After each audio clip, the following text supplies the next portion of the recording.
Hello Pilipinas! Hello world! Char! Hello mga Maricake! So ayun nga, apaka-busy ng araw ko. Alam mo yung sobrang init, pero sobrang init din yung pagtanggap nyo at pagtangkilik nyo pa rin sa mga produkto namin. So ayun nga, sabi nga ng iba, diba, ang April daw sobrang hirap. So lalo sa negosyo. Syempre ganun din kami. Ramdam din naman namin yun. Pero syempre, hindi uso sa amin yung salitang matumal. Okay, syempre, masipag akong mag-bake. Mas masipag yung asawa ko magtinda. So ayun na nga. Hindi ko naman sukat akalain na, alam mo yun, yung huling araw ng buwan, April 30, bigla kayo magsisipag-sulputan. Hindi ko naman in-expect kasi ang alam ko kasi hapon, hanggang 2:30 lang talaga ako. Kasi nga, syempre may customized cake na ako, 2K din yun. Sabi ko, pahinga na kami. Tapos biglang may darating sa'yo, pwedeng pa order po ma'am ng 20 pieces na bento. Tapos po may customized cake pa pang christening. Di ako naman, bukod sa ginagawa namin brownies, mga crinkles, banana cake, bake agad ako. Bake ako ng 20 pieces na bento. Sino ba naman ako? Sino ba naman ako para pa tumanggi? Yun naman ako, wala akong inaatrasan talaga kahit napakainit. Tapos nung gabi, Diyos ko, may nagpaparas na naman. Another christening cake na naman. Akala ko nga, ang pa-order ko lang ng 30 is yung cake ni Ate Loy. Thank you Ate Eva sa pag-order. Napaka-supportive talaga ng mga friend ko. Anyways, happy birthday Ate Loy. Happy birthday. Love you. Violet na cake na yan. Kay Ate Loy yan. Siyempre Violet. Favorite. Back to the convoy, you know.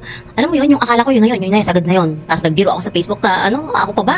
Alien kaya. Tapos biglang, kinaumagahan, meron na naman, nagpapakustomize. As in, bukasan na naman kailangan, Hello Kitty Team Cake naman. So, syempre, ako, superwoman, di ba? Ma'am, kailangan niyo po kailangan? Bukas na po sana. So ako naman, okay po. Malalagay pa po yung picture kasi po papares ko lang po ito ganyan-ganyan. So ang ending, ayun nga, syempre ginagawa na rin natin. Alam mo naman, mahal natin yung mga customers natin, mga clients natin. Ba namang, ang daming nagkikik dito, tas ako pupuntahan, ako sa nagpapagawa. Thank you so much po talaga. And isa lang naman din po yung gusto ko, yung masatisfied kayo, hindi lang po sa itsura, pati na rin po sa lasa. Sabi nga po, diba, a satisfied customer is the best strategy of all. So ayun nga, kahit marami tayong customized, meron din tayong mga regular cakes at nagpapasalamat po ako sa lahat ng walk-in customers araw-araw. Hindi po laging Pasko, may tumal, may malakas, pero sa lahat po ng nagtitiwala sa aming mag-asawa, salamat po talaga. So ayun nga po, pagka-pick up po ng mga cakes bukas, pahinga po muna namin dahil medyo ubos din po yung mga dedication cakes, magre-refill lang din po muna kami.